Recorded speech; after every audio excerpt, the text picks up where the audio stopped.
Bapak, Ibu, saudara-saudari, adik-adik, anak-anak, sahabat kenalan yang saya kasihi, mari kita renungkan bacaan Injil pada hari ini, Selasa 10 Agustus 2021. Hari ini adalah Pesta Santo Laurentius, Diakon dan Martir. Bacaan Injil diambil dari Yohanes bab 12 ayat 24 sampai dengan 26. Seorang martir. Bagi kita mungkin sulit untuk bisa menjadi martir, karena orang yang menjadi martir itu berani kehilangan nyawanya, dan dia dengan begitu ikhlas mempersembahkan hidupnya demi kerajaan Allah. Ia mempersembahkan hidupnya untuk mengalami cinta dari Tuhan. Seorang martir itu bagi saya mempunyai pegangan seperti ini dari dalam bacaan Injil hari ini. Tetapi barang siapa tidak mencintai nyawanya di dunia ini, ia akan memeliharanya untuk hidup yang kekal. Ya, kalimat ini memang mesti dipahami, dimengerti, direfleksikan lebih dalam lagi. Yang dipentingkan ini adalah bagaimana kita mempunyai semangat berkorban dalam hidup ini. Mungkin kita ini tidak usah katakanlah menjadi martir yang benar-benar berani mati. Ya, kalau memang harus seperti itu ya bisa kita lakukan. Tapi menjadi martir dalam kehidupan ini berani berkorban demi orang lain. Setidaknya begini. Berani berkorban untuk keluarga. Ya, saya juga memahami, ya. Begitu banyak orang yang berkeluh kesah mengenai hidup berumah tangga. Banyak yang diambang perceraian.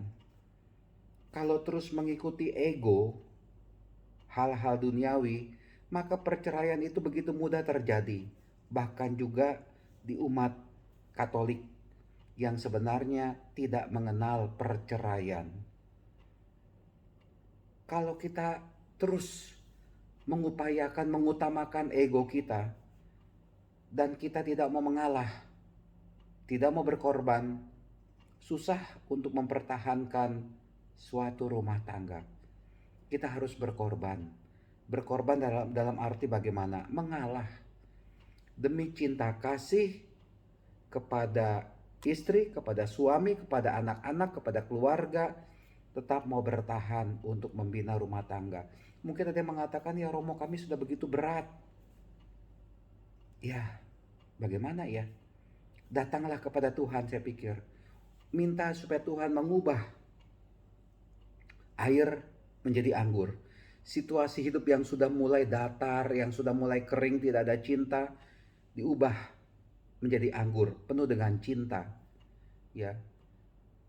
Menjadi martir itu berarti saya bertahan supaya saya tetap bisa mengusahakan yang baik, meskipun yang saya alami ini sesuatu yang tidak menyenangkan. Bertahan terus, ya. Dalam rumah tangga itu bertahan untuk tetap bisa mengupayakan keutuhan rumah tangga. Dengan segala jatuh bangunnya, mungkin banyak jatuhnya itu, tapi tetap berusaha, ya, mau mencintai. Saya pikir itu menjadi martir itu. Ya, bukan hanya dalam hidup rumah tangga, mencintai ajaran Kristus, mencintai ajaran dari Tuhan Yesus, meskipun berada dalam situasi hidup yang diwarnai dengan dosa. Misalkan saja di kantor. Di kantor mungkin begitu banyak orang itu melakukan korupsi. Dan Anda mau gak mau harus ikut melakukan korupsi. Kalau tidak melakukan korupsi maka Anda akan disingkirkan, akan dibuang. Lalu gimana? Bagaimana reaksi Anda? Disinilah kemartiran itu nampak. Artinya apa? Biar bagaimanapun juga saya mau tetap di jalan yang benar. di jalan yang baik, di jalan yang dikehendaki oleh Tuhan. Saya tidak mau ikut-ikutan korupsi. Saya tidak mau biar bagaimanapun juga bercerai, katakanlah. Saya tetap mau mengupayakan perbaikan dalam rumah tangga. Saya mau tetap mengupayakan kebenaran dalam hidup ini. Memang itu semua banyak tantangannya, Bapak Ibu. Banyak tantangannya. Dan mungkin membuat kita tidak kuat. Membuat Anda tidak kuat.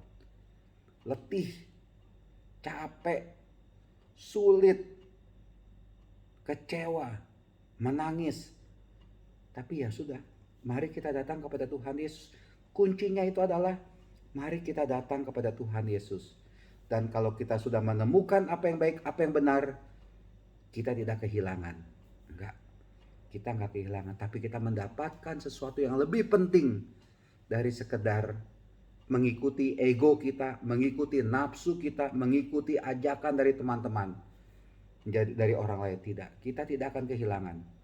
Selama kita berjalan di jalan yang benar, di jalan yang baik, rela berkorban, mau mendengarkan suara Tuhan, mau mengikuti kehendak Tuhan, di situ akan ada tangan Tuhan yang membimbing kita.